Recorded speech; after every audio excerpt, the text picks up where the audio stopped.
Hey Waffle Gang, I do hope you're well. My name is Mark and today we're checking out some more Reddit stories, and if you do love a Reddit story, why not consider hitting that like, subscribe, maybe that notification bell too, and let's crack on with it. Much love guys. Now today's first story comes from Theft Throwaway 2 and it's titled Someone Stole From Me, 24 Female.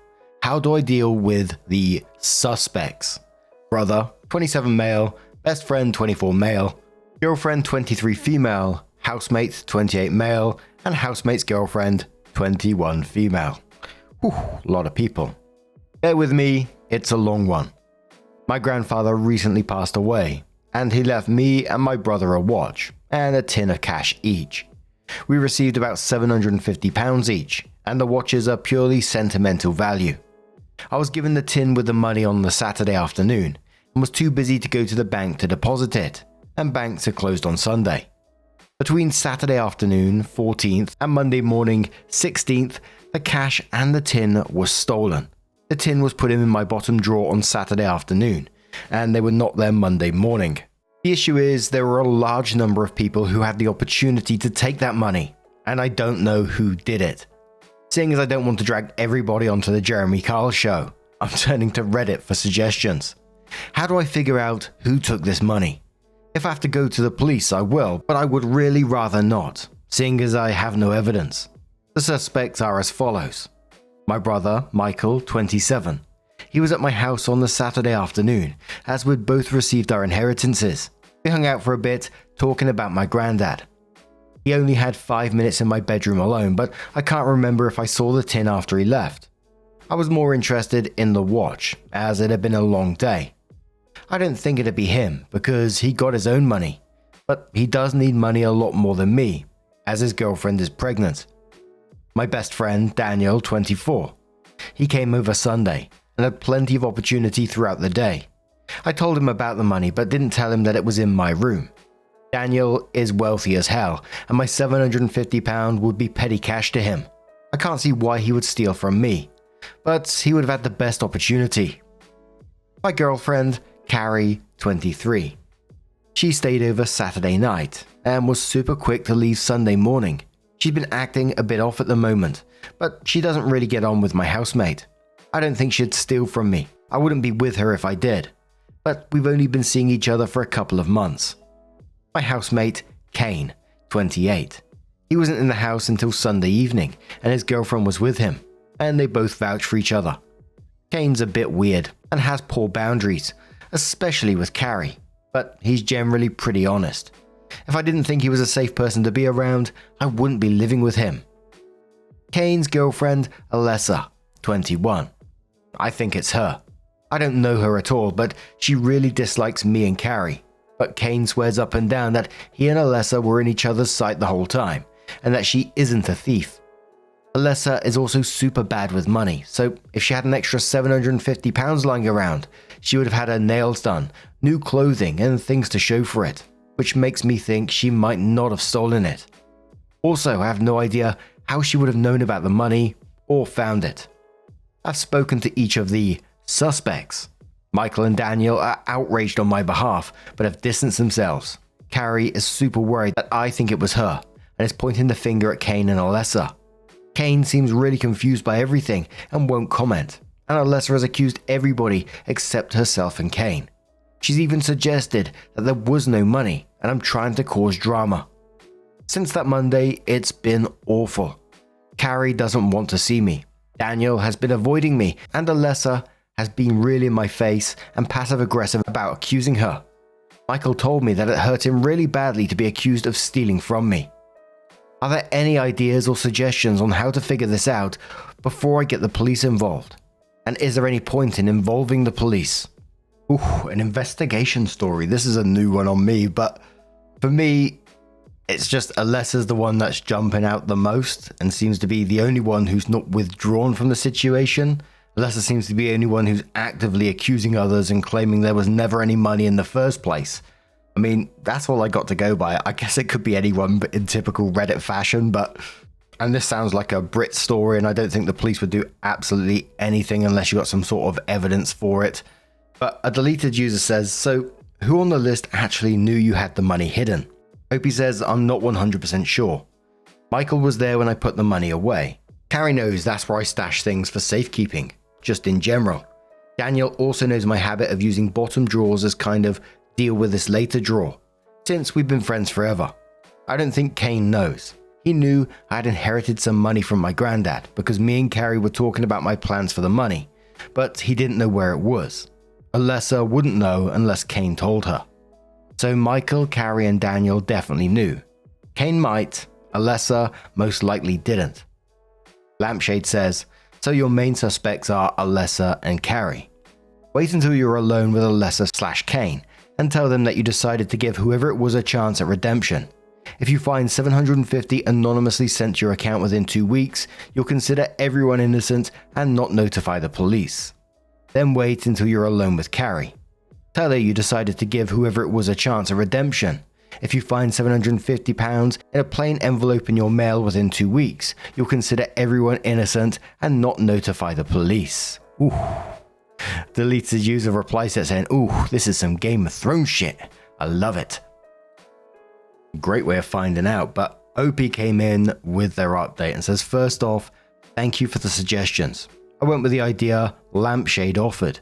I took each person aside and told them that I was going to go to the police if the money wasn't returned. I told each person to put the money in a different spot. About £100 was returned to the spot I told Kane to use. Kane took me aside and asked me not to be too harsh on Alessa as she is only young. I played along and agreed.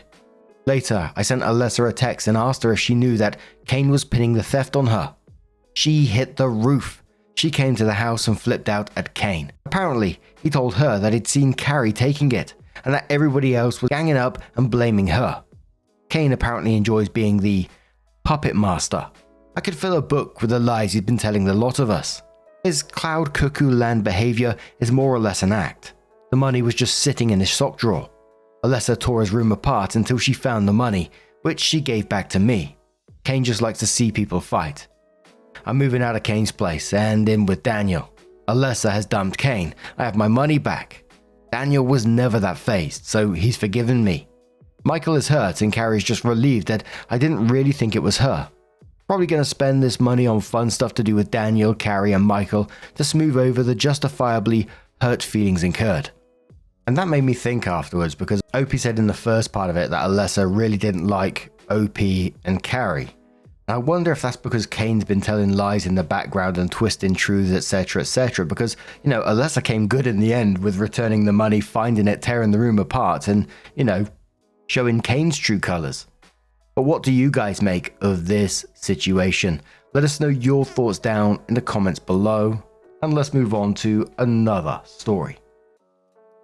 Now, our next story comes from Wood to the Face, who says, I, 27 female, think my boyfriend, 29 male, booby-trapped our apartment. I found something and don't know how to bring it up. My boyfriend, Alex, and I have been together for 2 years, living together for less than 6 months. I would say that we have a fairly average relationship. We make each other really happy most of the time, but do have our ups and downs. I'm honestly so conflicted in writing this post because I feel a little insane even thinking about the possibility of him trying to hurt me intentionally. We've been fighting a lot lately because of conflicting work schedules. I'm currently in my intern year of residency, doing a night float month, so I'm at work from 8 PM to 8 AM roughly. He works during the daytime, regular hours as a CS engineer, and we haven't spent a lot of quality time together in several weeks because of the lack of overlap. I'm going to work just as he's getting home and vice versa. I've never had any issues with physical abuse from him. He's raised his voice at me on more than one occasion, but he's always apologized, and it's been during very stressful times in our lives. His dad passed away last year. Our dog was killed in an accident on the street shortly thereafter. Recently though, things have been happening in our apartment that makes me feel a little crazy. I've been getting hurt a lot, and Alex keeps reprimanding me that I need to be more careful and not be so clumsy. But honestly, it feels like it's not me, but that things are being done, moved, or placed. About 3 days ago, I came home from work and was preparing something to eat in the kitchen, right after he left for work and I was getting ready to sleep. I opened up one of our kitchen cupboards and the heavy door flew off of one of the hinges and smacked me in the head. I had a huge goose egg and giant bruise near my hairline, enough that several co-workers have asked me about what happened. I honestly think that I have a very mild concussion from it, based on my symptoms this week, but here's the thing. As I tried to put the door back together, I couldn't find the hinge or 3 screws anywhere afterwards. They should have been on the floor or the counter, and they weren't. This morning when I got home from work and I was getting ready to go to bed, I opened up Alex's underwear drawer to get a pair of socks to wear to bed. There were the screws, the hinge, and the screwdriver. Last week, I got up in the middle of my sleep schedule to use the bathroom, and I slammed my shin into the edge of our bed.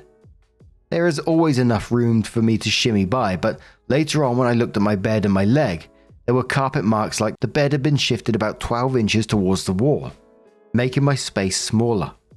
I honestly feel insane even thinking about bringing this up with him, but I don't know what to do. Unicorn Sporked says, judging in my 10 years with a narcissistic psycho, you're not crazy. Start writing these incidents down, take pictures etc. and keep it all logged somewhere he doesn't have access, your phone, in case it escalates. Having proof will mean a huge difference if you end up having to go to the cops. Black Rose says, also taking picture records just for yourself will help you maintain your sanity. Upload them to a secure, hidden cloud account your programmer boyfriend doesn't know about. Frankly, he sounds like a fucking psycho from what you've written here. I could never forgive someone for hurting me like that. Sure, he didn't punch you, but is it really that different? He wanted a giant heavy piece of wood to fall on your face. Another commenter says, there is no good reason for those hinges and screws to be in his underwear drawer, nor for moving the bed. Something is decidedly wrong here. It's time to pay attention. 2 incidents are bad enough. You don't want to suffer another. While he's not around, take advantage. Search. Examine those things you use often for signs like these. Find anything which confirms your suspicions. Bail on this relationship. And that is absolutely terrifying. I was trying to think of a reason, any reason why the hinge screws and screwdriver would be in his sock drawer, but nothing's coming up. So these are just more than red flags now. They're proof that his behavior is dangerous. The fact that he's hiding the evidence shows he knows exactly what he's doing as well. He's willing and trying to cause you physical harm, which is absolutely terrifying. But OP comes in with an update and says, hello all. I just want to start off by saying thank you to everyone who messaged me with advice and input about my last post found here. Like the title states, I suspected that my boyfriend was booby-trapping our apartment for some unknown reason and gaslighting me. And I was right. 2 days after I posted, our shower head came loose and sprung off at me and smacked me in the back of the head. And due to the water pressure, I needed 8 stitches to close the wound. I texted my boyfriend about what had happened and that I needed to go into work for stitches. I'm a resident, and he was way too nonchalant. He asked if I had bumped it or anything to cause it coming off. I'd had enough at that point. I wasn't going to ask him about the things that were happening. I was just going to move out/on before I ended up dead. I made a plan on that Thursday. I would have a friend come over as soon as Alex left the apartment to help me pack my things and leave. I was worried about any potential cameras he may have hidden, so I flipped the breaker and turned off the power in our apartment. About 3 hours into packing up, Alex came home. In the 6 months that we've lived together, he's never once come home for lunch, so there must have been a camera planted somewhere with an external power source. He doesn't even pretend to walk through the door. He bursts open and gets furious and asks what the fuck we are doing. Not sad, not confused, straight up angry. That was the only sign I needed. All I said was, I know about the cabinet and the bed and the dresser, you watching me and my jewelry, and it's done, we're done. He responded with a standard, you're fucking insane, you're crazy, this is insane, etc, etc. This is the point where I'm thinking, am I going to end up on a Dateline NBC episode? I yelled to my friend in the next room that she needed to call the police to come supervise while we finished packing. Alex decided to take this moment to call the police and claim that I was insane and stealing things from our apartment. 2 uniformed officers rolled up within what seemed like only a minute and came upstairs. I explained that I was moving out and there was abuse. I wasn't interested in pressing charges, but they needed to supervise and file a report for documentation. I ended up finishing up packing and then spending nearly an hour down at the police station hashing everything out with the officer who arrived first. I took personal leave from work for the second half of last week, and tomorrow is my first day back. I'm staying with a friend right now until I move in with another resident near our hospital in about 2 weeks. Overall, I'm really relieved to be out of the situation, but I'm generally still pretty afraid of Alex and anything he might try to do in the future. Out of an abundance of caution, I took both my iPhone, iPad and laptop to the Apple store and had them do hard resets and wipes, just in case he had planted anything. I'm not sure how I should be feeling right now, but I'm just going to say that anyone out there questioning whether your situation is abusive or not, go with your gut and trust your friends and family. Absolutely terrifying. I'm just so glad that OP's found out when they did and they're out of that situation, and hopefully stay out of that situation, the person leaves them alone. But one of the things I also find terrifying about these situations is, that guy's still out there. He still has this kind of mindset where he's willing to do this kind of batshit crazy behavior for whatever reason it may be. And I personally just find that absolutely terrifying. But what do you guys make of this situation? Let us know your thoughts down in the comments below, and let's have another story. Now, a bit of a random one from the Am I the Arsehole subreddit from No Reputation 1738, and it says, Am I the arsehole for telling my girlfriend I wouldn't make her coffee anymore unless she stops micromanaging me? So, for context, I, 24 male, and my girlfriend, 23 female, have been together for about 2 years, living together for roughly 6 months. Normally we have a good routine. I wake up first, make coffee, and she wakes up to a nice hot cup. Recently though, she started getting really particular about how she wants it done. She insists on using this super specific method. Measure the grounds to the exact gram. Pre-warm the mug in the microwave for 30 seconds. Add the milk at a certain temperature, and on and on. At first I tried to oblige because hey, if she loves coffee that much, I want to make it nice for her.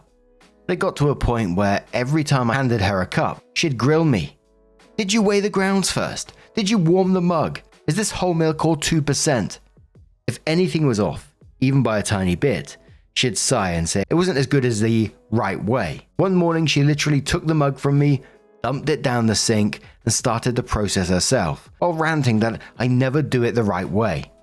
I got frustrated and told her, if you're going to be this picky, just make your own coffee. I'm done making something only to be told that it's wrong every time. She got upset and said I was overreacting, that she just wants her coffee a certain way, and that I should respect her preferences. I argued that I was respecting her preference.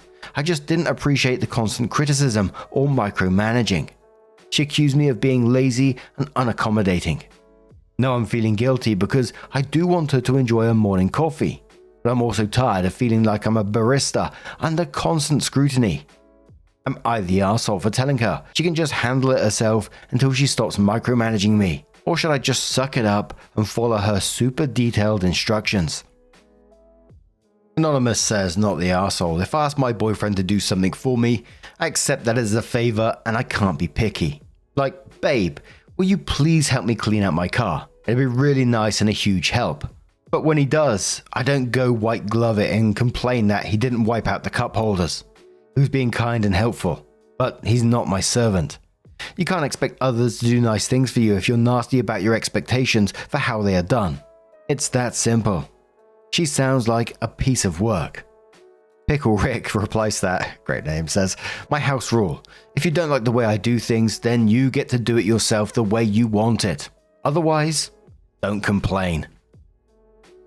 Hail or Shine replies to that saying, I hate to be all Reddit about it, but it would have me examining other interactions in the relationship to see if this was working for me.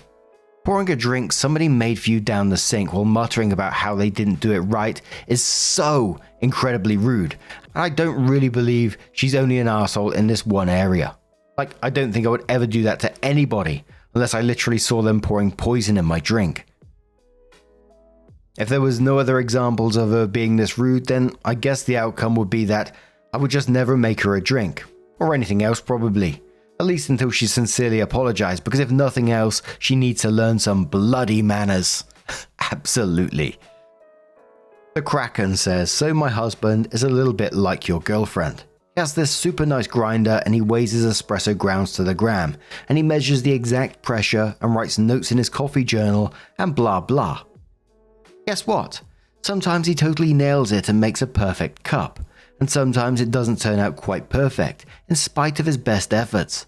What I'm saying is, if your girlfriend was making her own coffee, following her own exact steps, sometimes she wouldn't be 100% happy with how it turned out, but I'll bet she wouldn't blame herself. You, on the other hand, she assumes you are just not trying. She can make her own coffee. You're not the arsehole.